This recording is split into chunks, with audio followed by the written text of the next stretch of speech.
আসসালামু আলাইকুম প্রিয় দর্শক, সবাই কেমন আছেন? আশা করি সবাই অনেক অনেক ভালো আছেন। আমিও অনেক ভালো আছি আলহামদুলিল্লাহ। আর আজকের ভিডিও ব্লগটা একটু বড় হবে, তো সবাই দেখবেন, ভালো লাগবে। আর হলো এই যে আজকে ভাবিদের বাসায় আমাদের দাওয়াত ছিল, তো দাওয়াতের জন্য আজকে আমিও রান্না বাড়া তেমন একটা করিনি, বাইরে ছিলাম। এসে দেখি ভাবি সব রেডি করে রেখে দিয়েছে আমার জন্য। তো আমাকে বলছে মুরগি বিরিয়ানি করবে, আমি বলছি ঠিক আছে। আমি এসে দেখি সব রেডি করে রাখছে, আমাকে দিয়ে গেলো বাসায় এসে। তারপর আমি আর কি করলাম, ফ্রেশ ট্রেশ হয়ে তো রান্না করতে চলে আসলাম মুরগি বিরিয়ানি। আর এই তো মুরগি টুরগি কেটে সব রেডি করে একদম দিয়ে দিয়ে গেছে। আর হলো বিরিয়ানির যে মশলাটা, শুধু সেটা দিয়ে রান্না করবো, অন্য কোনো মশলা দিব না। যেহেতু আমি একটু বাইরে ছিলাম, বাসায় এসে সময় কম ছিল, তো কাজ করতে করতে মানে দেরি হয়ে গেছে। তো যার জন্য আর কি আমি বললাম যে সব শেষ করে বিরিয়ানিটা বসাই। তো বিরিয়ানিটা আমি আধা ঘন্টা হাতে রেখে তারপর কাজগুলো শেষ করে শাওয়ার করে তারপর রান্না করতে চলে আসছিলাম। আর এখানে হলো প্রথমে তেলটা দিয়ে আমি পেঁয়াজগুলো সুন্দর করে ভেজে নিয়েছি। আর এই তো এটা হলো আদা রসুন বাটার মধ্যে আমি মশলাগুলো, বিরিয়ানি মশলাগুলো মিক্স করে দিয়ে দিলাম। আর পেঁয়াজ কিন্তু বেরেস্তা কিন্তু তুলে নিয়েছি আমি ভেজে। তেলটা একটু বেশি করে দিয়েছি, একমাত্র তেল মনে আমি বেশি খাই এই বাসার মধ্যে। আর হলো এই তো মশলা সুন্দর করে কষিয়ে কিছু কাঁচামরিচও দিয়ে দিলাম, লবণ দিয়ে দিলাম পরিমাণ মতন। আর একটু তো এখন মাংসগুলি দিয়ে দিব। আর বিরিয়ানি কিন্তু অনেকবারে মুরগি বিরিয়ানির রেসিপি দেওয়া হয়েছে, যেহেতু ফার্মের মুরগি তেমন একটা খাওয়া হয় না, ভাবি ফার্মের মুরগি আজ তাড়াতাড়ি মানে যেন হয়ে যায়, এই জন্য। যাই হোক, সমস্যা নাই। এই তো একটু গুঁড়ামরিচ দিয়ে দিলাম। বিরিয়ানিতে গুঁড়ামরিচ না দিলে একদমই ভালো লাগে না আমার কাছে, একটু কালারও ভালো লাগে না, আর হলো খেতে ভালো লাগে না। আর এখন মনে হয়েছে টক দইয়ের কথা, টক দই এখন দিয়ে দিলাম। এখন সুন্দর করে আমি কষিয়ে নেব। টক দইটা আগে পরে দিলে সমস্যা নেই, যেহেতু ফার্মের মুরগি অল্প সময়ে সুন্দর মতো হয়ে যাবে।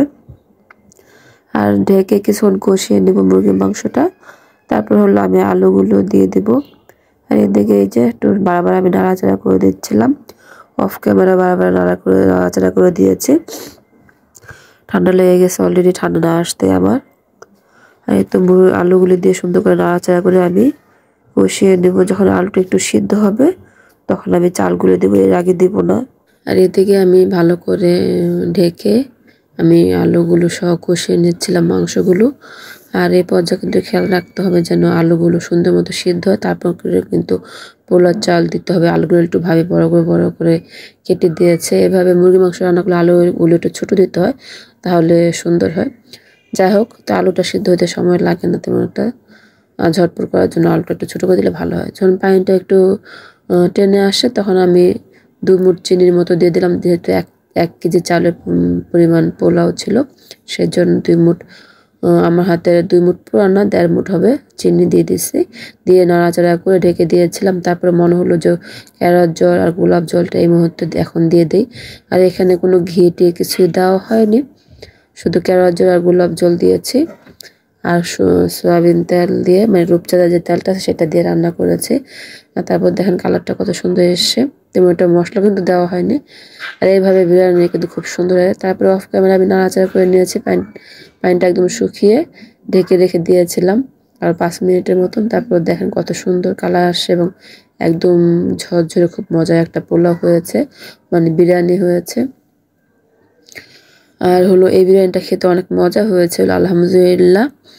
আর এই পর্যায়ে যে পেঁয়াজগুলি তেমনটা আমি ভাঙবো না, আমার একদম ভাঙা ভাঙা হলে ভালো লাগে না আমার কাছে, একটু হালকা ভাঙা থাকবে, একদম আস্তে আস্তে মানে এরকম।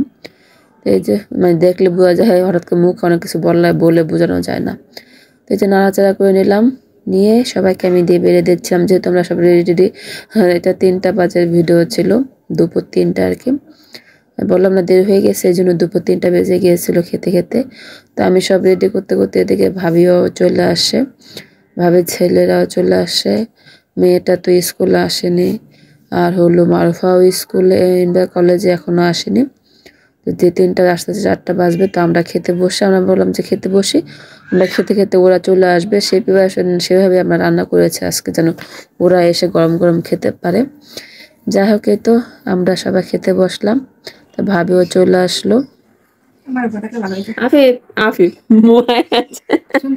চশমালা মোয়াজ চশমা বানায় কিন্তু মোয়াজ রে খাও বিরিয়ানি খাও তুমি বিসমিল্লাহ করে খাও আগে বিসমিল্লাহ করে খাও এটা খাও এটা না বস্তুটা নাও হাত দিয়ে নাও খাও সুন্দর বিসমিল্লাহ বলছো কেমন জানতে কি পারো বলো মজা তুমি না খাওয়ার সময় দোয়া পড়ো কত সুন্দর করে কালকে বলছো মজা হয়েছে রাইস খাও হাত দেখাতে পারো না তুমি আম্মু খাওয়া দেয় খালি তুমি বড় হইতেছো হাত দেখাতে পারো না বোকা ছেলে এটা না